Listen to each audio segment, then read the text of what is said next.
the Seahawks have had maybe the most, in recent memory, one of the worst off seasons that I could remember. Like, I just don't understand what they're doing. And I'm going to recap it. Just they traded away Geno Smith for a third.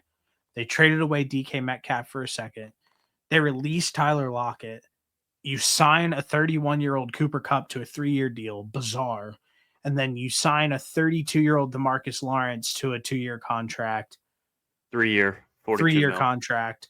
Completely confused on the direction. Talk about like direction and where they're going. This team won 10 games last season and could have easily been a playoff team if one win or loss went their way in week 17. And how they responded to it was they didn't get a haul for Geno Smith. They got a third. Okay, it is what it is. You get a going rate for a wide receiver of DK Metcalf's like status and stature in recent memory has been multiple picks that include a first round pick as well. DJ Moore was included in was used as a first round pick in that Panthers deal. The AJ Brown deal, the Tyreek Hill deal, like there were multiple picks and first round picks involved in that deal. And to not even get multiple picks in this deal in just 1 second, I just don't understand. If you weren't going to get a haul back for DK Metcalf, you should have just kept him. Because if you dealt DK Metcalf last year, you're getting a first for him. Yeah. And I think what happens now is if you are holding on to a guy and you go and trade him to a team, and in return, that team is going to sign him to a long-term contract, that automatically diminishes his value from an asset standpoint of what teams are willing to give up. So at that point, why not just sign DK Metcalf to a long-term deal? And if things aren't going well with him in a year, trade him away, and he's under contract, and you could probably retrieve more for him at that point. So I just thought that was a weird move. And then the Geno Smith move, I infamously think Geno Smith is a top 10 quarterback, and everybody thinks I'm insane, but there are a ton of metrics and stats that put him in the top like 15 quarterbacks in the NFL with a lot of what he does in the NFL. I think Geno Smith is a good quarterback in the league. What happened last season with Sam Darnold, if you dive into the advanced metrics and dive into everything with him, he was a middle of the pack quarterback at best. And what we saw from him is the best version of what we're ever going to see Sam Darnold have, because he just went from a team who has Justin Jefferson, the best wide receiver in football, a great O-line, a great defense, Jordan Addison, TJ Hawkinson, Aaron Jones, all of these great weapons across the board. And what you immediately do is get rid of Geno Smith, buy Sam Darnold at the peak. And at his peak, he is a mid quarterback based on last season, even with all of the weapons that he had around him last year. Why are we supposed to sit here and expect that Sam Darnold is going to walk into Seattle and do exactly what he did in Minnesota, and that is be a middle tier quarterback with all of the great weapons that they had in Minnesota? I think that it made no sense. How it's been framed that I've heard is, well, if they hit on Sam Darnold, he's younger and it gives them like a little bit more of like a period. Sam Darnold stinks. And if you're the team who was dumb enough to sign the guy who has stunk his entire career after having an average season, you are going to be left holding the bag. And I personally think that Seahawks had the worst offseason imaginable in recent memory. And I think that this Sam Darnold move and everything that they've done, getting rid of Geno Smith, etc., is definitely going to leave them holding the bag and look like one of the worst organizations in the NFL, because Sam Darnold just is not a good quarterback. This is going to be a disaster for Seattle.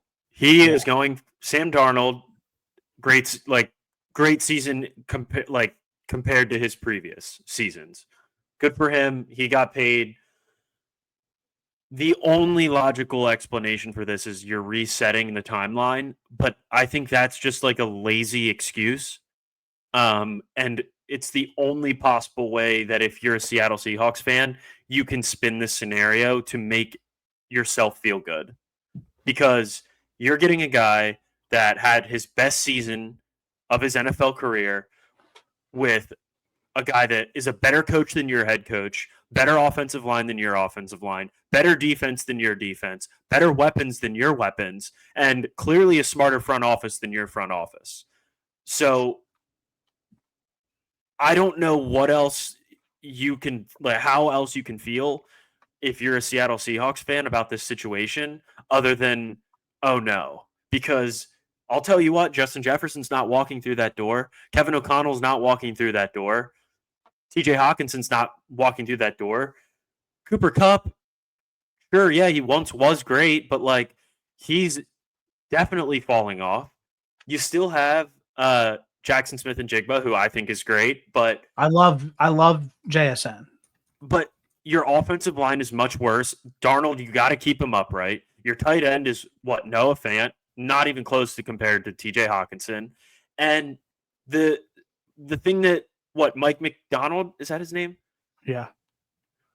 The thing that he was supposed to be known for is having that great of a defense, and like Brian Flores outcoached him on defense last season. So like I don't understand what the Seattle Seahawks thought process here was. I think they're going to be in for a rude awakening this year and the next 2 years with these contracts to Sam Darnold and to Cooper Kupp. What did Cooper Kupp get paid? 3 years what?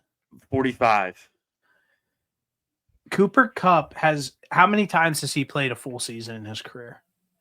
Probably the last full season that he played was when he won. He played 8 years. He played 8 years in the NFL. How many of those seasons did he play a full year? Probably 3. 1. He's played. Was it the Triple Crown year? He's played one full season in the NFL.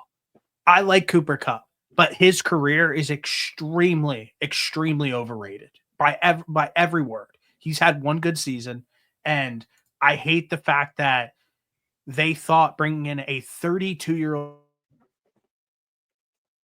was a good idea when I think that him and JSN are smart enough and will figure out. But talk about two guys that do they play the exact same position. Yeah. So they are probably best both suited in the slot. So I just think that it was a bad move. Why get rid of DK Metcalf and bring in Cooper Kupp? It just really doesn't make any sense. You didn't want to pay Geno Smith. Why?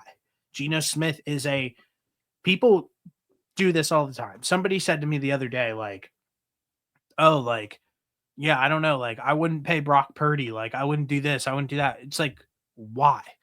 Why in the world would you not want to pay Brock Purdy?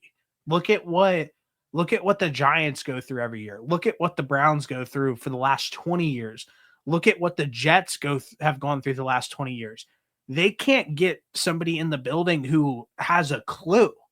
So why would you get rid of somebody who clearly has a clue, who can clearly play elite football, who was like a bad one loss away from making the playoffs last season, and he's been successful as a starter since he started in Seattle? Why would you get rid of him for somebody who's never done it and has shown when it mattered most at the end of last season that he just couldn't get it done? So I just think, like I said, I think you're completely right. I think the Seahawks team is in full free fall mode. Yeah, it's going to be really ugly. I don't even know where, like, they have to draft somebody on this offensive line. I think the defensive line's probably okay, but like this offensive line was really bad last year, and Geno Smith did a lot to kind of make up for that. But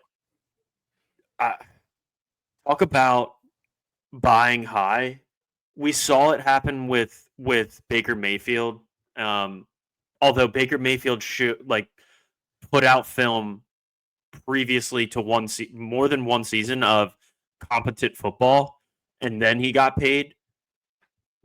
Sam Darnold has one season in probably like a top 5 offensive situation that you could have been in the NFL, and now he's probably going to like a bottom 10 offensive situation in the NFL. Yeah, I agree. And everybody's like hyping up like Kenny Walker. And I was like, Kenny Walker barely plays football. I Like, love Kenny Walker, but he does not play.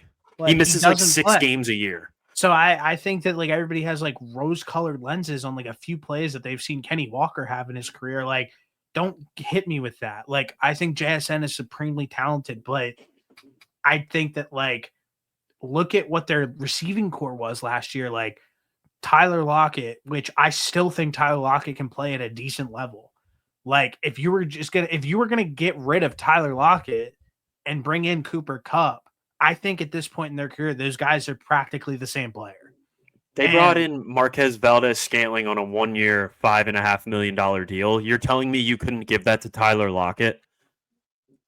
I think that if you're sitting here, if you were looking at me right now and saying the Seahawks got rid of Geno, brought in Sam Darnold, but they still have Tyler Lockett, DK Metcalf, and JSN and their existing core, and they're adding on defense and adding to the offensive line, I'd be like, you know what? This makes sense for what they're trying to do Completely agree. Maybe that would make sense then, where if it hits with Sam Darnold, you're hitting on it with him at 27 years old compared to a 34-year-old Geno Smith, and it extends the timeline longer. But on every indication says that this team isn't interested in bottoming out. This was a move where they thought that this could get them over the humps and into the playoffs, and I think that they're brutally mistaken. So like I said, we can move on, but I just the Seahawks, it's a damn shame whatever happened this offseason with them. Yeah, they downgraded every position that they tried to improve.